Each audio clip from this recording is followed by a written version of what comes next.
धौलपुर त्यागी छात्रावास पर हुए गोलीकांड के मामले में पुलिस ने बड़ी कार्रवाई करते हुए 3 आरोपियों को गिरफ्तार कर जेल भेज दिया है। पुलिस ने आरोपी हरेंद्र त्यागी, कमलेश त्यागी और राजकुमार त्यागी को गिरफ्तार कर उनके कब्जे से अवैध हथियार भी जब्त किए हैं। जानकारी के अनुसार 29 जनवरी को त्यागी छात्रावास परिसर में मारपीट और फायरिंग की घटना हुई थी। इस फायरिंग में एक व्यक्ति गंभीर रूप से घायल हो गया था। घटना के बाद पुलिस लगातार आरोपियों की तलाश में जुटी हुई थी। निहालगंज थाना प्रभारी अमित शर्मा के नेतृत्व में की गई इस कार्रवाई में 3 आरोपियों को गिरफ्तार कर न्यायिक हिरासत में भेज दिया गया है। थाना प्रभारी ने बताया कि मामले में अन्य फरार आरोपियों की तलाश जारी है। पुलिस का कहना है कि फरार आरोपियों को भी जल्द गिरफ्तार कर लिया जाएगा। फायरिंग हुई थी सर, उस मामले में कुछ आरोपी गिरफ्तार करे?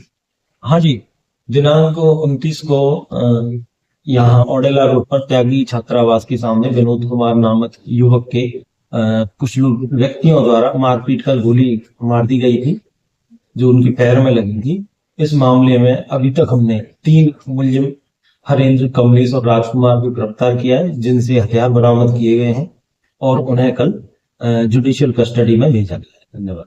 धौलपुर जिले के जाखी गांव स्थित Chinu public senior secondary school में कक्षा 12वीं के विद्यार्थियों के सम्मान में विदाई समारोह आयोजित किया गया। कार्यक्रम में मुख्य अतिथि प्रशांत हुंडावाल एवं विशिष्ट अतिथि हरिनिवास प्रधान मौजूद रहे। विद्यालय परिवार द्वारा अतिथियों का साफा और माला पहनाकर स्वागत किया गया। मुख्य अतिथि प्रशांत हुंडावाल ने कहा कि विद्यालय विद्यार्थियों का दूसरा परिवार होता है, जहां शिक्षा के साथ साथ अनुशासन और नैतिक मूल्यों की भी सीख मिलती है। विशिष्ट अतिथि हरिनिवास प्रधान ने विद्यार्थियों को मेहनत और लगन से लक्ष्य प्राप्त करने की प्रेरणा दी। प्रधानाचार्य गजेंद्र शर्मा ने बोर्ड परीक्षाओं को आत्मविश्वास के साथ देने का संदेश दिया। कार्यक्रम का समापन विद्यार्थियों की भावुक विदाई और उज्जवल भविष्य की शुभकामनाओं के साथ हुआ। धौलपुर राष्ट्रीय राजमार्ग 44 पर स्थित ओवरब्रिज की हालत लगातार बिगड़ती जा रही है। पुल की स्लैब में लगी एक्सपेंशन जॉइंट टूटने से 2 स्लैब के बीच गहरा अंतर बन गया है, जिससे सड़क पर 1.5 से 2 फुट गहरे गड्ढे बन चुके हैं। इन गड्ढों में वाहन का पहिया फंसने की आशंका बनी हुई है, जिससे किसी भी समय बड़ा हादसा हो सकता है। भारी वाहनों के गुजरते ही पुल पर तेज झटका और आवाज सुनाई देती है। इससे पीछे चल रहे वाहन चालक अचानक ब्रेक लगाने को मजबूर हो जाते हैं, जो दुर्घटना का बड़ा कारण बन सकता है। रात में खतरा कई गुना बढ़ जाता है। स्थानीय वाहन चालकों का कहना है कि रात के समय यह स्थिति और भी ज्यादा खतरनाक हो जाती है। अंधेरे में जॉइंट टूटे होने का अंदाजा नहीं लग पाता और वाहन असंतुलित हो जाते हैं। सड़क सुरक्षा मानकों के अनुसार ऐसे स्थानों पर तुरंत मरम्मत, चेतावनी बोर्ड, स्पीड कंट्रोल और रिफ्लेक्टिव मार्किंग जरूरी होती है, लेकिन मौके पर किसी भी तरह के संकेत नजर नहीं आ रहे हैं। चालकों में नाराजगी। टोल वसूली पर सवाल। मुरैना से आगरा की ओर ट्रक लेकर जा रहे चालक सुनील सिंह गुर्जर ने बताया कि हाईवे की हालत खराबनी वाली हो चुकी है। सड़क और ओवरब्रिज दोनों जगह गड्ढे हैं। हर दिन हजारों वाहन यहां से गुजरते हैं, लेकिन जिम्मेदार एजेंसी का ध्यान सिर्फ टोल वसूली तक सीमित दिखाई देता है। प्रशासन ने लिया संज्ञान। इस मामले में जिला कलेक्टर ने बताया कि NHAI से संपर्क किया गया है और जल्द से जल्द मरम्मत कार्य करवाया जाएगा, ताकि दुर्घटनाओं की आशंका को रोका जा सके। फिलहाल क्षतिग्रस्त एक्सपेंशन जॉइंट और गहरे गड्ढे हाईवे पर सफर करने वालों के लिए गंभीर खतरा बना हुआ है। मेरा नाम सुनील सिंह गुर्जर। क्या रोड की स्थिति क्या धौलपुर? रोड पूरी टूटी फूटी हुई पड़ी हुई है। यहाँ धौलपुर की सड़कें पूरी खराब है, और जो अपना ओवर ब्रिज है उसमें तो इतनी बड़ी एंगल निकल रही है, किसी गाड़ी का अगर टायर फट जाएगा तो कौन भरेगा इसका भरपाई? सेठ लोग तो कह देते हैं तेरी गलती होगी। अब ड्राइवरों की इसमें क्या गलती है? जब साइड लेंगे तो वहाँ एंगल इतनी निकली हुई पड़ी हुई है, और रोड में 4 से 5 इंची का गैप आ गया ओवर ब्रिज में। वहाँ आपने देखा होगा। ये स्थिति है धौलपुर की सड़कों जी। हम पूरा टोल दे रहे हैं, इसके बावजूद भी हमारे लिए खतरा हो सकता है भाई।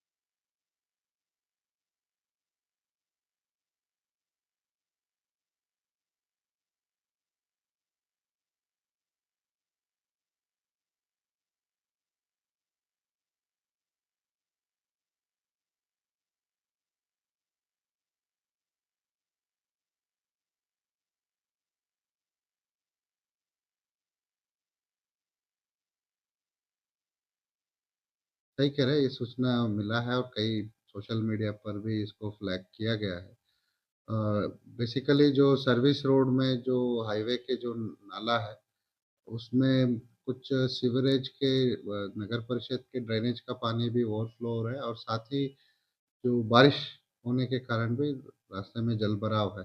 पहले जो कल्तियों में पानी निकलता था वहाँ पे आज के डेट में प्लॉटिंग हो चुका है, इस कारण भी वहाँ पे पानी निकासी नहीं हो पा रहा है।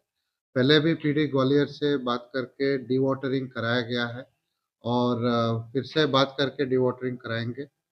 और मैं आपको बताना चाहता हूँ जो आगरा ग्वालियर एक्सप्रेस वे है, जैसे इसका काम शुरू हो जाएगा, वो बीओटी मॉडल पे है कॉन्ट्रैक्ट।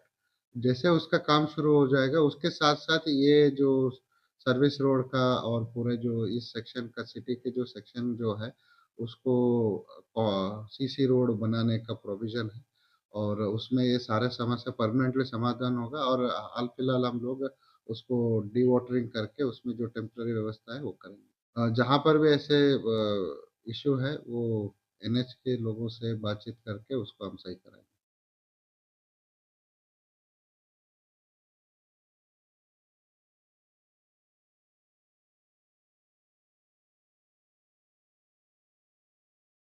धौलपुर राजाखेड़ा वरिष्ठ भाजपा नेता एवं पूर्व जिला अध्यक्ष ठाकुर हरिचरण सिंह जादौन के निधन पर आयोजित श्रद्धांजलि कार्यक्रम में विभिन्न राजनीतिक दलों और प्रशासनिक सेवाओं से जुड़े जनप्रतिनिधियों ने पहुंचकर उन्हें भावभीनी श्रद्धांजलि अर्पित की।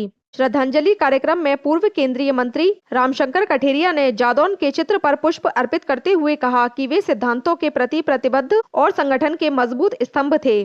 जीएसटी असिस्टेंट कमिश्नर केसी मीणा ने उन्हें सरल और जन सरोकारों से जुड़े व्यक्तित्व के रूप में याद किया। पूर्व विधायक रानी कोली ने कहा कि जादौन ने क्षेत्रीय राजनीति में अपनी अलग पहचान बनाई और सदैव कार्यकर्ताओं का मार्गदर्शन किया।